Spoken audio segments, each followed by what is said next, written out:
Welcome, everyone, and thank you for joining me this evening for a very exciting women's leadership event featuring world-renowned climate expert and Dean of the Fletcher School, Rachel Kyte. My name is Diana Villarnovo Lopez, and I will be your host tonight. I'm a proud alumna of the class of 1978, a member of the university's Board of Trustees, and a jumbo parent. Over the past decade, I've also been active in the Tufts Financial Network, one of our sponsors this evening. TFN is a university's affinity group for alumni, parents, and friends working in financial services. Through events in New York City, Boston, and virtually these past 2 years, the Tufts Financial Network has engaged hundreds of jumbos, offering opportunities to learn from featured speakers, to connect with fellow alumni, and to mentor current students. Since 2015, the Tufts Financial Network has also hosted an annual women's event. Before the pandemic, this was held in New York City, and this is the second year we've opted to offer the program virtually. Tufts Financial Network is delighted to partner with co-sponsors, the Fletcher School and the Fletcher Women's Network on tonight's event, and to welcome Fletcher alumni in the audience attending their first Tufts Financial Network event. Our plan for the next hour is as follows. First, Dean Kyte will present on the evening's topic, and then we will open things up for questions and answers, including live questions from 3 current students. With the time remaining, we'll take questions from the audience, which you can submit through the question and answer function. Thanks to those who also sent questions in during registration. And with that, please join me in welcoming Dean Rachel Kyte. Rachel is the 14th Dean of Fletcher and the first woman to lead the school. She is currently a top climate advisor to the United Nations Secretary General, co-chair of the Voluntary Carbon Markets Integrity Initiative, and an advisor to the UK presidency of UN climate talks. Prior to joining Fletcher, Rachel served as a CEO of Sustainable Energy for All and was the World Bank Group Vice President and Special Envoy for Climate Change, leading the run-up to the Paris Agreement. Take it away, Rachel. Well, thank you very much, Diana, and thank you to the network for this very kind invitation. I'm delighted to be able to speak to you today. And what I'm going to do is give you a short slideshow. I'm trying to cover quite a lot of ground in about 20 minutes or so. Because as we've said in the title to this talk, there is a climate imperative. And we're at a point in our history where everything is affected by climate change, and everything affects climate change, and so it has now become the context for geopolitics. It's well beyond being a stovepiped issue or an issue that perhaps is just touching on certain elements of the economy. It's also now an issue that has clearly started to affect everybody right here and right now. It used to be the case, I think, until quite recently, that some segments of society, some countries, some populations could sort of say, oh yes, climate change, that's happening to people over there and it will happen sometime in the future. But I think that we've seen from extreme weather events and other events that this is something that we're all living with now, and we're beginning to appreciate that more. So what I want to do is situate us a little bit, because we're now trying to tackle climate change coming off the back of the need for international solidarity and coordination as a result of a pandemic, the intense economic dislocation that has come on the back of that, and as a result of that, many countries are still beginning to recover economically from that, and now we are seeing a war on European soil, 4 grade 4 famines around the world. So the world is under some stress. And climate change, of course, is both a cause, and action to combat it is affected by the situation we find ourselves in. So I'm going to try and situate us, take us through what the responses could be or should be, and then just sort of end up with where I think we find ourselves right now. So I'm going to share my screen, and hopefully the technology works. And there you go. Can you all see that? I will take silence as consent. There we go. So climate change is not a surprise. The science has been warning us of the impacts of climate change for decades. The science had also warned us that we would experience a zoonotic pandemic respiratory disease. And the question we have as society is, why do we not respond differently to threats in plain sight? This is the network that would understand that the great financial crisis that happened 2008 was described by Taleb as a black swan, something that could only really be understood when viewed in a real view mirror. This is not a black swan. This is a grey rhino, as Michelle Walker has described it. This is a threat barreling down the road towards you, thundering at you, very clearly understandable as dangerous and big, and we do not step out of the way. This was the warning that we received in September 2019 from a global coordination body established precisely to give us a sort of threat understanding related to zoonotic diseases. And this global monitoring board, chaired by the World Health Organization, the World Bank, said that there would be a rapidly spreading pandemic due to a lethal respiratory pathogen. It then came out with a set of recommendations of things that we should do. I think it's arguable that no country responded to this very clear threat warning from a body established to warn us around a disease. And the same is true of climate change. In the last 6 months alone, we have had 3 scientific reports from the International Panel on Climate Change, one on the state of the science and what we understand about the impacts of climate change. That came out in August of last year. Working Group 2's report came out in February, talking about the state of adaptation and resilience in the face of climate impacts. And the third came out just 10 days ago, which warned us, or which advised us on what we would need to do to mitigate the impacts of climate change. And these are large, complicated reports with executive summaries for policymakers. They elicit extraordinary amounts of press interest and press writing. And then we continue, perhaps it could be argued at the political level at least, on our merry way.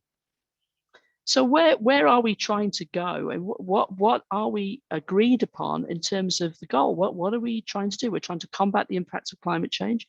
Well, what we're trying to do is manage emissions so that we can build a resilient world that is only 1.5 degrees above warming and pre-industrial levels.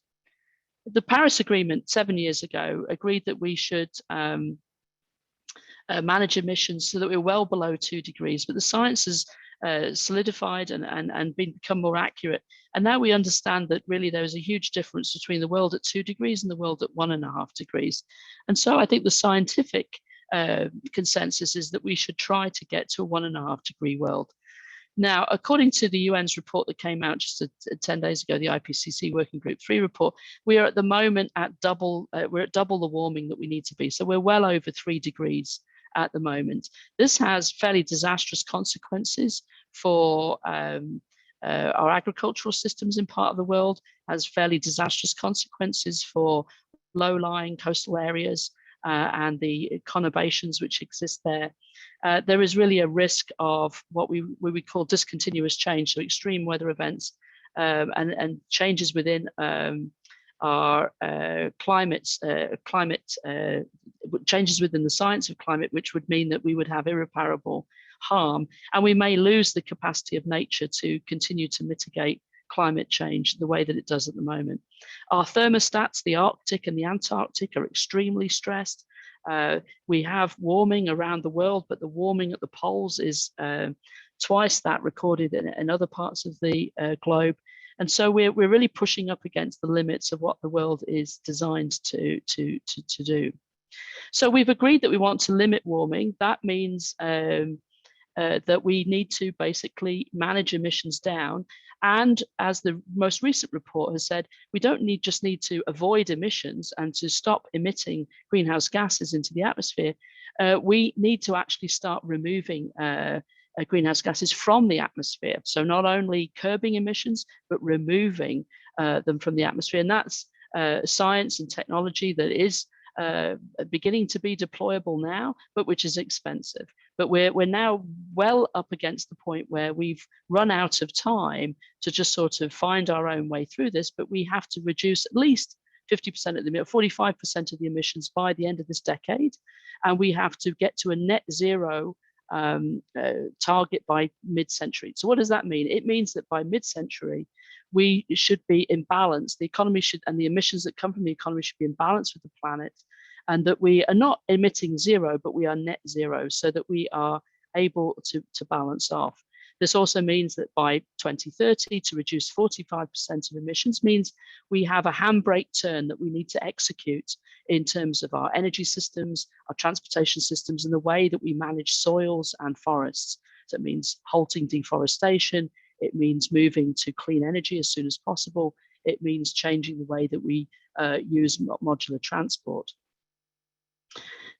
I think it's very important, however, that this science has gone hand in hand over the last 2 decades with greater economic understanding of what it would take for us to remove emissions from our economy.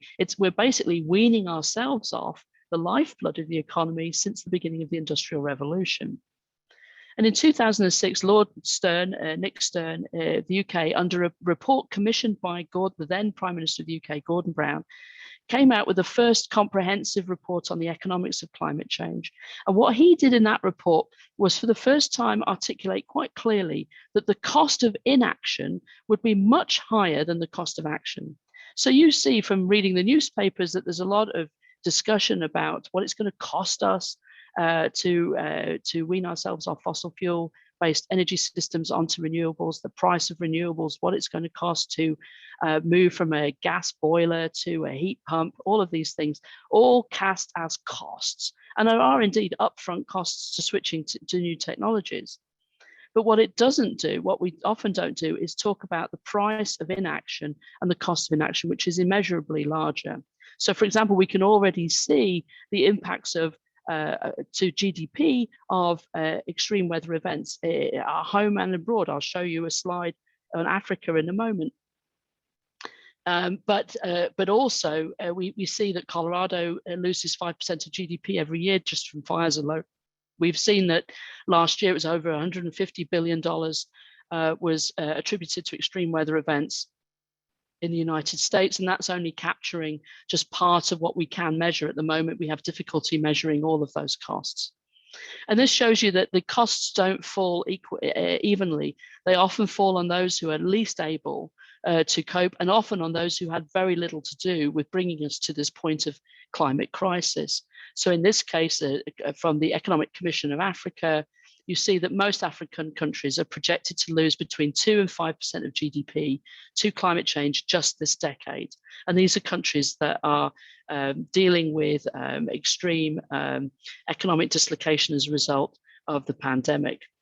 So we have a situation where we are trying to limit warming to 1.5 degrees, that the implications of not doing so fall unevenly, although they will actually affect everybody.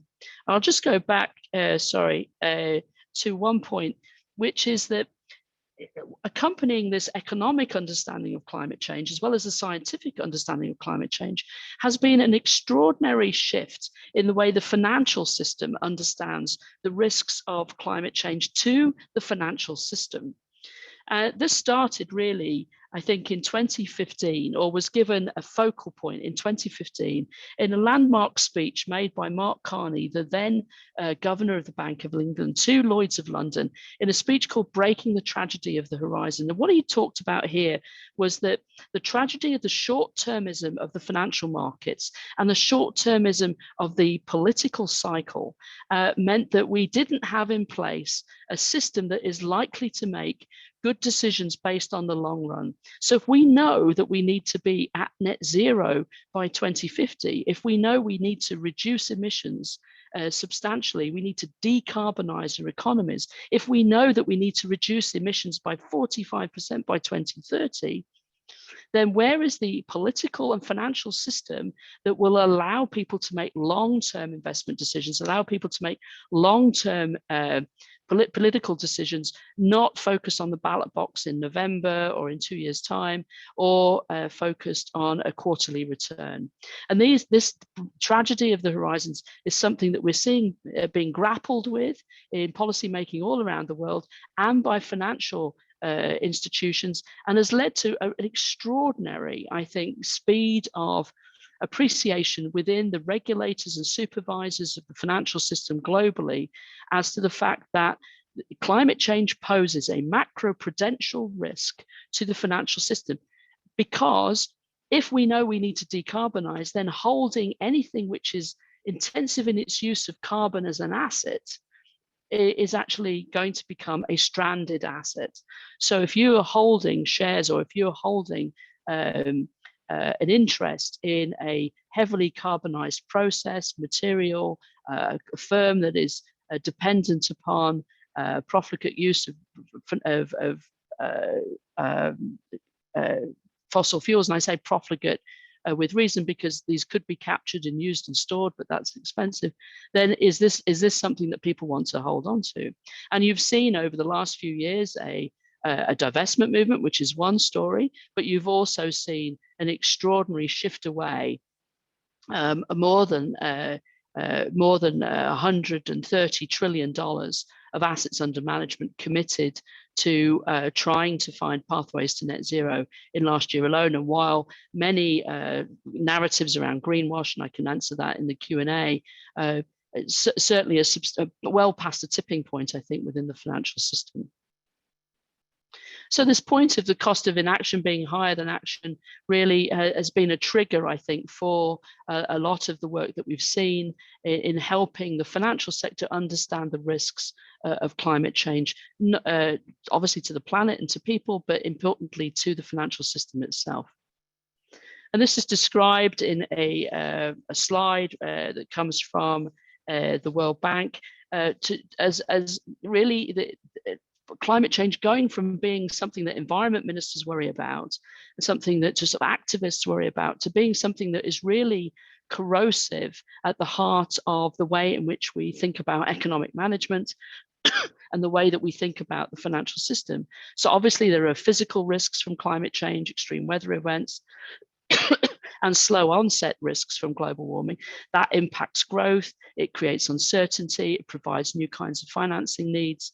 That obviously then has its own impact, which feeds back into the way in which we can understand economic growth, the need to create more inclusiveness within our economies, and that flows back into risks if we don't manage our ability to adapt to climate change, which then if we don't adapt to climate change, then we will cause more climate change. So if we denude our forests and we denude our soils, then that will allow us less ability to mitigate the impacts of climate change, and so it becomes a vicious cycle. So what we're trying to do is intervene in systems so that vicious cycles become virtuous ones. And this means really profound systems change. And so when I say that we're at a climate imperative and climate affects everything, it's because we now understand the nature of the systems change that is in front of us. So it's not just the World Bank or the UN, it's also the US Federal Reserve. This is a slide from last year.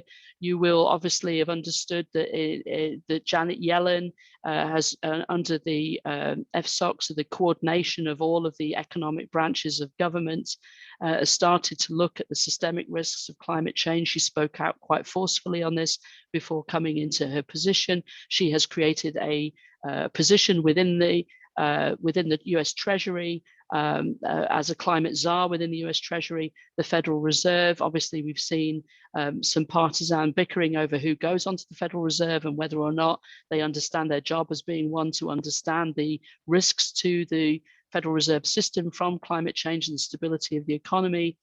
But we've also seen the Security Exchange Commission under Gary Gensler coming out with its first consultation draft for the kinds of disclosures that it wishes that companies would make, so that they can articulate clearly how they plan to manage successfully through the kinds of transitions we need to go through in order to mitigate the impacts of climate change. These are the kinds of voluntary disclosures that will become mandatory in the European Union and in the UK, in Japan and other industrialized countries. And China has its own consultation under the PBOC and its own rules under a different managed economy. And India most recently has just come up with sort of new ways in which it wants companies to report and to use standards. So we see this as a global phenomenon, the US catching up after a few years on the sidelines under the Trump administration. So these are very much issues on the forefront of everybody's mind within the US economic and financial management as well. But let me just break, I mean, there are many, many ways to sort of see the crisis of climate, but one of them is perhaps the economic burden of healthcare costs. So we know that we are vulnerable, especially people on lower income, marginal communities, vulnerable communities are vulnerable to the impacts of climate change. That might be an extreme heat. It might mean not being able to get out of the way of an extreme weather event. It might mean the impact that changing weather has on diet, on your ability to access healthcare, the performance of healthcare services under extreme weather events. There are many, many different ways in which climate change is having increasing the burden on healthcare costs, and air quality is perhaps one of the most important, in that particulate matter from fossil fuels, but then also what we're understanding about air quality under extreme heat events, etc. This is racking up a bigger and bigger burden, and this is being documented in cities around the world. But what was interesting was that in last year, a new report that came out of a series of academic institutions together with NRDC estimated that the cost to the healthcare system in the United States alone already from climate change was about $820 billion a year. That's higher than our defense budget. And this means that we're already experiencing the toll that comes from climate change. And so, to invest in air quality, may be portrayed as, more government spending, but in fact, it is a mitigant against the costs that we're already beginning to see as a result of poor air quality. And that's separate from, obviously, the issues around, a sort of rights-based approach to having access to clean air. I'm happy to circulate these slides, so I won't go through all the detail. So what are the implications today for a policymaker? We've got that white rhino of climate change charging towards us. It's affecting everything from healthcare policy to agriculture to energy policy to transport. It's affecting relationships with other countries. It's actually, in part a cause of a global pandemic in terms of our relationship with nature and where pandemics, zoonotics, and diseases come from. And it's also, a large part of the story of how we pin back Russia and its aggression against Ukraine. So the implication is one of urgency. We have very little time now to make the changes necessary in order to stop the warming at the level we want to. We are dealing with systems change, and that's difficult for policymakers to get their arms around. There is no pathway for this, in that the past is not a predictor of the future. It requires extraordinary amounts of international cooperation at a time where international cooperation is proving hard, with a populist tendency in many major economies around the world. And the price of inaction is often misdescribed. So we talk about the cost of doing something without talking about the price of not doing it. So we're talking about funding mitigation. Funding mitigation means reducing emissions, removing emissions. It means making it more expensive to pollute than to not pollute. It means finding ways to incentivize transfer to newer, cleaner technologies and ways of behaving than we do today. It means that we have to finance the cost of adaptation. This is what it's going to cost for us to live with the impacts that we've already baked into the world's system. So we've already baked in the pollution of the last 20 to 30 years. We're not going to be able to get that all out of the atmosphere, which means that there is going to be sea level rise. We are seeing extreme heat events. We are seeing increasing forest fires. etc. And so we will have to cope with that, whether or not we reduce emissions. And then there is something which we'll have to also deal with, which is described in climate, which is the words that we use in climate negotiations are loss and damage. This could be understood as liability or as reparations, which is why it's politically toxic, in particular to the United States, but also to some other developed economies. And this is basically recognition that it is the industrialized North that in large part brought us to this point in our history, and that there is a burden that has to be borne by those who have benefited from a fossil fuel economy to those who have had little to do with the implications of it and have the least capacity to be able to respond to it. And so the idea is that there should be some payment for losses and damages. Think of it as a rainy day fund that's come due right now for many developing countries. I won't go into this, but this is how we measure the flows of climate finance. So are we actually transferring money or finding ways to invest in this clean, green future around the world? And if not, what do we do about it? So how do you finance climate action? Well, you stop subsidizing that which we want less of. We still offer more than $500 billion a year of subsidies for fossil fuels to both producer and consumer subsidies. So if we want to have less of them, how do we find a way to incentivize people to use clean fuel? We need to price pollution, so we should be having effective carbon pricing around the world. That is not the case today in some jurisdictions, but not in others. We will have to incentivize faster transitions. And that comes from both actions by government, but also the actions of the financial sector. And we have to support the vulnerable and those who will be dislocated. We need to boost R&D, especially into those technologies which we don't yet have for removing emissions from the atmosphere.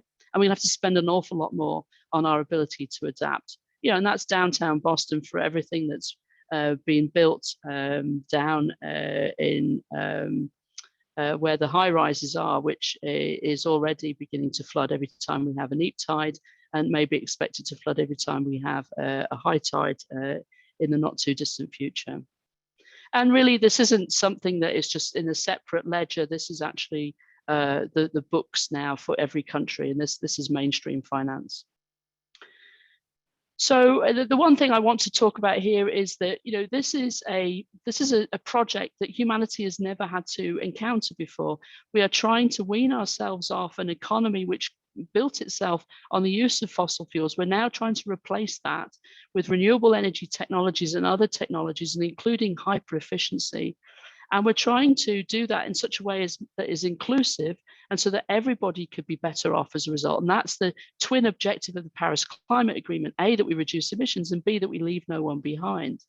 And so it is actually cathedral thinking. And if you think about in the Middle Ages, that those who built the cathedrals that we look at today, they built those not knowing full well that they would not live to see the full glory of what it was they were building. The stonemasons were working, living probably for 50 to 60 years and working on cathedrals that took hundreds of years to build. So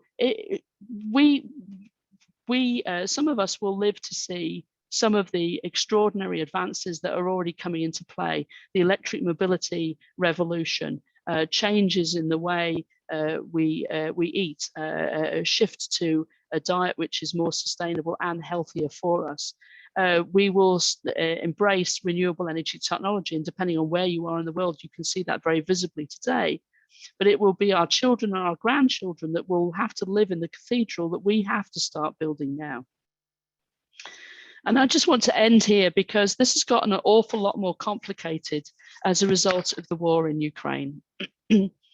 I'm part of a small coordinating committee of 6 people appointed by the Secretary General to look at the triple whammy, or the perfect storm, as he calls it, of the global implications of the war, which means that as a result of the war and its disruption to Russia and Ukraine's export of food and grain in particular, as a result of Europe's pivot away from Russian fossil fuels and the sanctions regime applied by applying countries, on the back of a already inflationary world, and on the back of the dislocation to global supply chains that we were experiencing as a result of COVID, and on the back of existing high energy prices, we are in a situation where at least 69 economies are at high risk from being hit by food price, energy price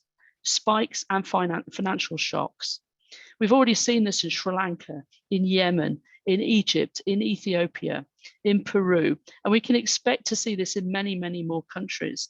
The high risk of social unrest as a result of not being able to access bread at a decent price, where bread is the staple, not being able to access fertilizer, not being able to access energy at a reasonable price, and then the cost of capital and the knock-on effects that come from that. So all of this, and of course, the pivot away from Russian fossil fuels, and the response that you see from many quarters of, well, in that case, we need to exploit more fossil fuels in other jurisdictions, sits ill at ease with the climate and the energy transition. Europe's pivot away is a short-term need to replace Russian oil, gas, and coal with oil, gas, and coal from elsewhere, while at the same time, Europe needs to be managing its demand, its energy efficiency much more carefully, and Europe needs to be ramping up renewable energy. And so the short-term issue of how to get through the next winter without Russian hydrocarbons is still, according to the Europeans, something that they envisage doing while meeting their 2030 goal of reducing emissions by 55%.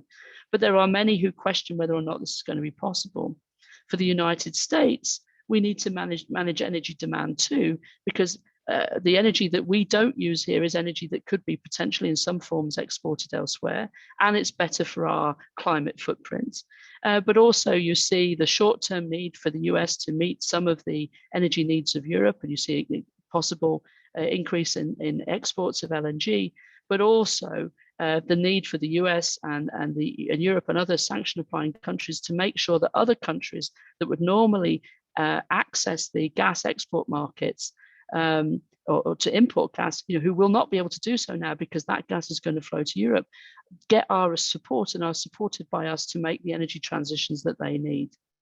It is almost nowhere in the world going to be the case that increasing fossil fuel energy exploration is going to be a short-term solution to disruption in energy markets, nor something that's going to help people meet their climate goals. But this is complex as the world just now recalibrates its understanding of energy security alongside the need for energy sustainability, alongside the need for energy inclusion and access to all. We need to have policymakers that can walk and chew gum at the same time. The climate imperative has not gone away. We need to be able to respond to Russia's aggression, and we need to be able to make sure that we leave no one behind. That is the context for climate action today. It is complicated, but it is now geopolitics. It is not just an item on the agenda that you reach after you've discussed everything else. Thank you. Wow. Rachel, that's a fascinating presentation. I can tell that we've only scratched the surface. And I think as you draw the line between the climate imperative and how that affects, the financial markets, it clearly is not an issue that anyone can leave aside. I wanted to kick off the question and answer. I'm wondering, what role can voluntary carbon markets play to advance both the 1.5 degrees Celsius target and the ambition for the conservation target of 30% of lands and waters by 2030? All right, that's a soft lob, Rachel. Very good. Top of the class. No, so voluntary carbon markets, for those of you who may not be too familiar, is the idea that often a company that is trying to manage its transition to becoming a carbon neutral company can do certain things to reduce its emissions by changing its business processes or changing the way that it's managing its business, but may find itself having difficulty getting all the way there, and so would want to offset or would want to use carbon credits from somewhere else where either a country or an entity is is in a position where it's got credits that it can offer. So, for example, a highly forested country that is not using all of its own credits would be able to trade that, or would be able to enter into a transaction. And so over the last 20 to 30 years, there's been a lot of voluntary activity, often brokered by environment organizations like the Nature Conservancy or the World Wildlife Fund or others, where a country like, for example, Ecuador or an Amazonian country has entered into an agreement with maybe a state in the United States or with a company, and that state or that company's emissions have been offset by the forest or the mangrove or the resources of Ecuador, for example. There is a feeling that, so this has had a troubled past, but there is a feeling that this plays a very important role going forward, because because the need to get to net zero is so well understood, the need to become carbon neutral is well understood. And so we've seen all kinds of activity within the corporate sector of companies trying to enter into agreements. Shell, for example, entering into an agreement with Malawi to try to offset its emissions.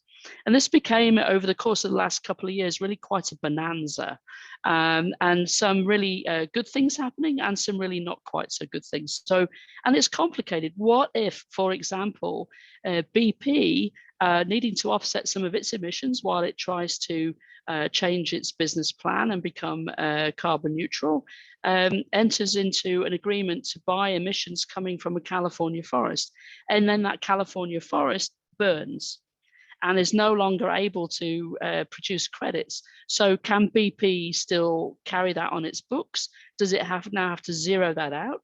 Could it carry it up to the point where the forest burned? I mean, who calculates any of that? Who arbitrates that? Who verifies that? All of these questions abound. But I think that there is an increasing understanding that if a voluntary carbon market can be of high integrity, then maybe it can do two things. Maybe it can help move us towards 1.5 degrees more quickly because it helps companies in their transition. And maybe it can provide a steady stream of revenue into countries that desperately need resources to protect that forest or protect that mangrove, or to extend that wetland, or to extend their ability to adapt and be resilient to climate change. So there is a hope and expectation that we can make these markets work, but that means that we will have to take a very dim view of those that would overclaim or those that would be greenwashing. And so it requires integrity by companies and integrity by countries. And what you see this year over the summer will be the first generation of guidance, and both to companies and to governments, about how to do this in a way that achieves that purposeful aim, that finance will flow, and the aim of speeding up the transition. Now, I have to say this is all voluntary, so it's all well beyond regulated markets. Of course, if we waved a magic wand, then we would have effective prices for carbon and regulations in all countries. But that world doesn't exist, nor is it likely to exist anytime soon, and that's why you've seen the rise of voluntary activity. Thank you so much, Rachel. Thank you. I apologize. Smriti was on and too much trying to see people in the beginning, my mistake. Let me introduce Smriti Eswar, who will ask the next question. Smriti is a member of the class of 2023 and current president of the Tufts Financial Group. She is studying quantitative economics and minoring in finance at Tufts. Again, Smriti, my apologies for messing up on all the pictures screens. Anyway, take it away, Smriti. That's totally fine. So my question for you was basically, Western sanctions on Russia right now have instigated a lot of things about the global energy crisis. How do you see this presenting opportunities and threats to tackling like global climate change right now? So it's a great question. Thank you for it. So we can itemize the threats first, right? So those countries that were dependent upon Russian hydrocarbons need to get off them. That's a short, medium term problem. The short term problem is, as it gets warmer in Europe It's managing energy demand over the summer and hoping that there aren't too many heat waves, which would put strain on the electricity system, and then making sure that there is energy for heating in the fall. That's both for households and for industry. The first step is to manage energy demand. The IEA has said that by taking energy efficiency measures, perhaps 15 to 20% of energy demand could be managed down. That means driving more slowly. It means turning the thermostat up or down, depending whether it's summer or winter, and many, many other things that could be. Now, you don't hear very many politicians talking about that. You certainly don't hear anybody talking about that in the United States, which is a big, big missed opportunity. And I hope that's something that will get readdressed. The second then is that all renewable energy projects in the pipeline or past the planning stage should be expedited. And you're starting to see measures to do that in Germany and some other countries. Thirdly, nuclear power that was going to be decommissioned. You've seen Belgium, for example, suggest that it will continue its nuclear energy plants for maybe a couple more years to get through this period. But Europe is going to have to go to the gas markets to basically meet a gap of about 50 BCM of gas in particular. Now, the United States is going to, under an agreement, probably meet about 10 of that. That means that you will see exports, increasing exports of LNG.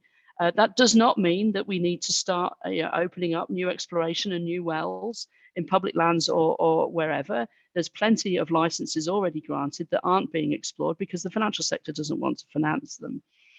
But then the gap then will have to be met by buying gas from Qatar, from Algeria. There are other countries in negotiation with the EU. The key point here is to do no more harm than necessary.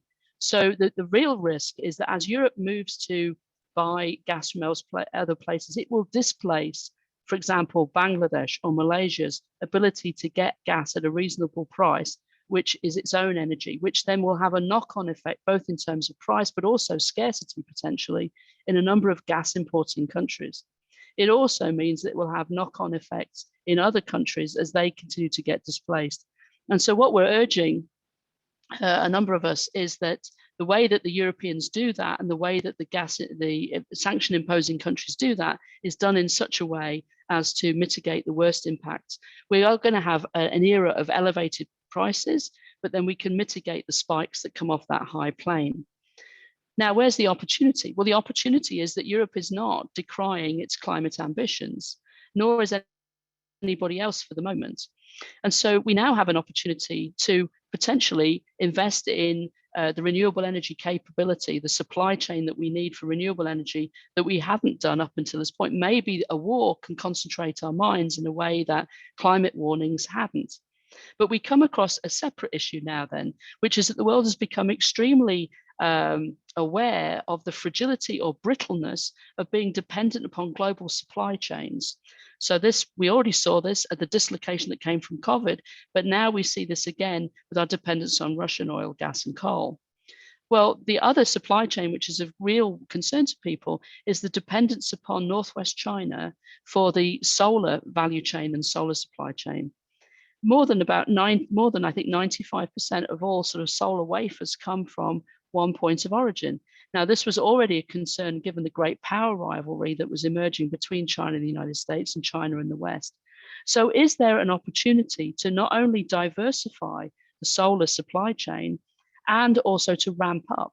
So could we see, for example, in India, the ability to manufacture elements of the solar supply chain, which at the moment are imported? Could you see in India European investment in polysilicon capability? Could you see European investment into making electrolyzers which are necessary for green hydrogen in India? Could you see replacements to silver paste? Could you see manufacturing of wafers and solar PV cells?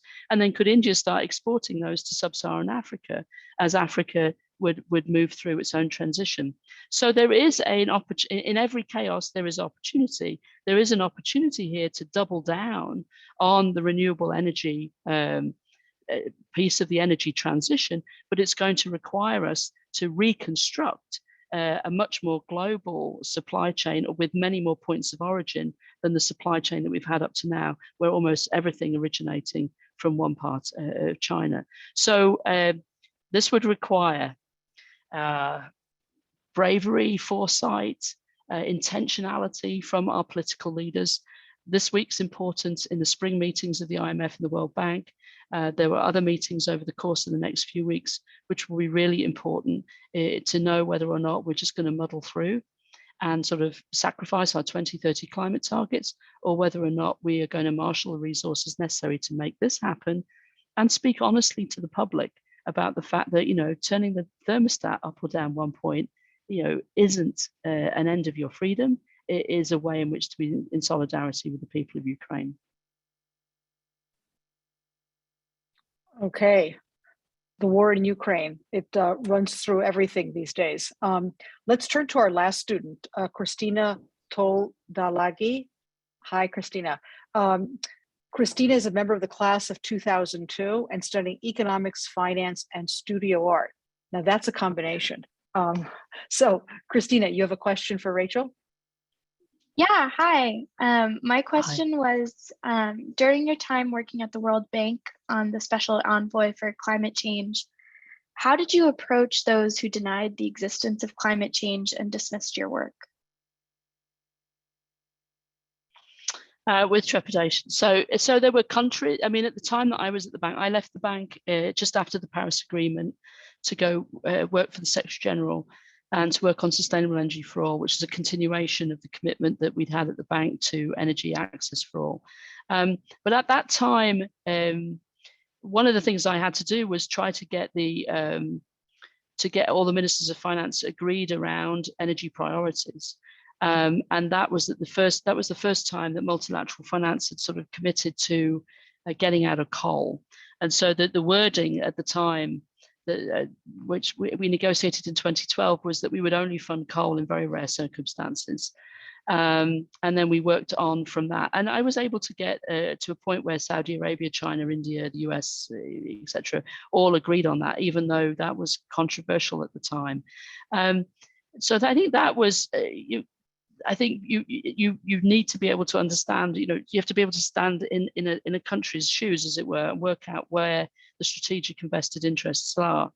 I think what was more difficult was dealing with the lobby, which would be the coal industry, in particular at the time that I was at the bank. And I think that's been in some ways replaced by the gas lobby now. They have a tendency to get very personal very quickly. And they have a tendency to use any playbook that they can. And so we saw concerted coal-funded advertising in a number of developing countries explaining why coal was the best choice to end poverty.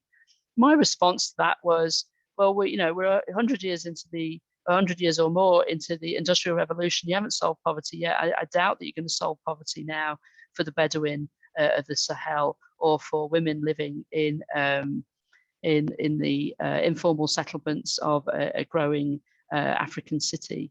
The way in which to get energy to those that don't have it is to actually exploit the new technologies and to build integrated energy systems.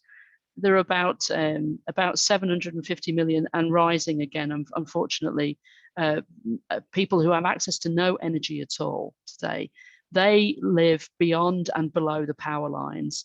They are remote rural communities, large parts of sub-Saharan Africa, parts of South Asia, and small island developing states around the world, mainly. And they are living in informal settlements on the edges of fast-growing cities. Building a centralized coal-fired power plant in a capital city or in a port, and then expecting the energy that generates to finally get to these people where the power lines have never gone up to now, is just not viable. There is a much cheaper way to do it, and that is distributed renewable energy, and that's where all the investment is going.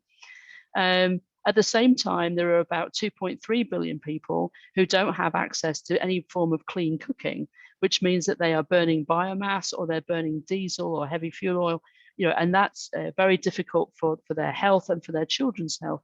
And again, the solutions there are improved cook stoves, or in fact LPG, a gas canister, because again, the emissions from that are not going to be extraordinary, but the long-term solution is going to be solar cooking, etc. Again, it's not a centralized coal-fired power plant.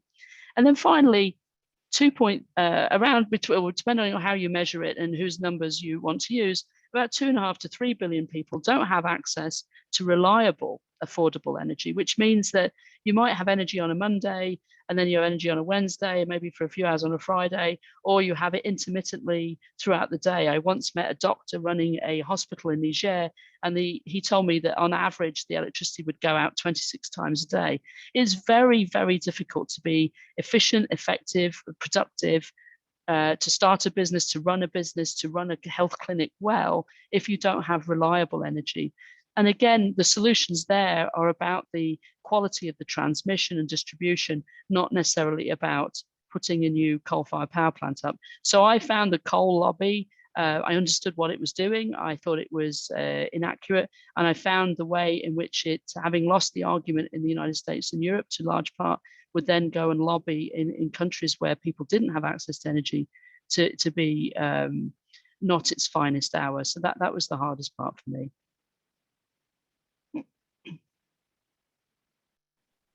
Wow. We've really only scratched the surface. I do want to ask one question, sort of a little bit of a different take. I think we get one question that was sort of sent in that I thought could be interesting.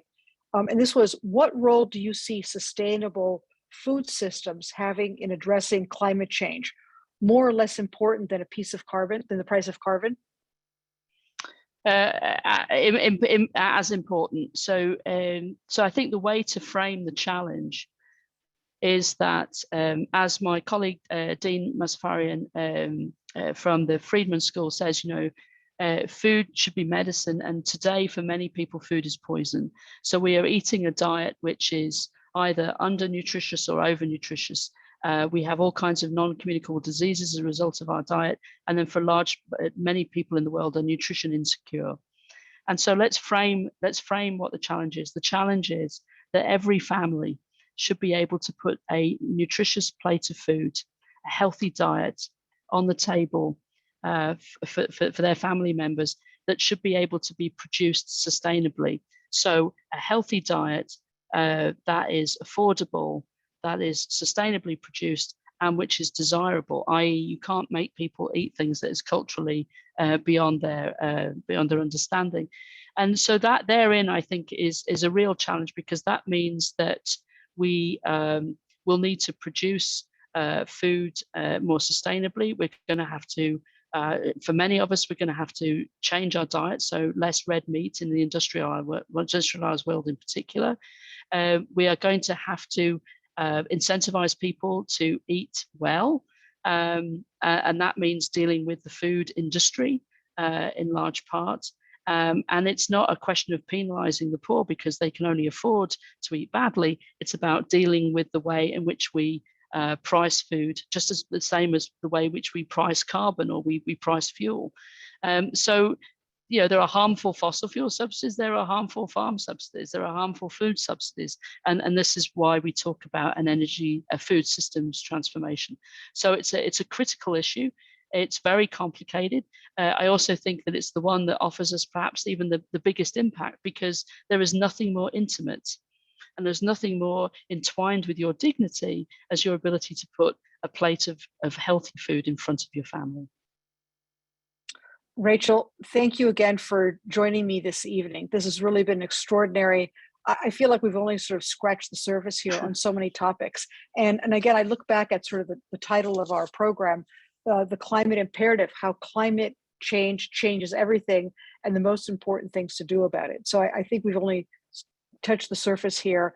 And I'm sure, like everyone else, I'm leaving tonight's conversation with a desire to learn more about this complex societal issue and how I can take action and have an impact. If you're like me and want more, I'm delighted to share that Dean Kyte is offering an executive course at Fletcher next month called Speed, Scale, and Sharm el-Sheikh, Understanding the Dynamics of Climate Action in 2022. This small group course will focus on the next horizon of climate finance and the role of financial systems for effective adaptation and transition. The deadline to apply is May 1st. To learn more and register, visit the link in the chat, scan the QR code, or visit the Fletcher School website. And with that, we are officially out of time. On behalf of the Tufts Financial Network, the Fletcher School, and the Fletcher Women's Network, thank you, Rachel, for and for anyone else for attending today's virtual program. And like everyone else, I'm so looking forward to the day that we can all be in the same room and be able to sort of enjoy a cocktail either before or after and talk further about many of these issues. Thank you very much, everyone, for participating today. Thank you.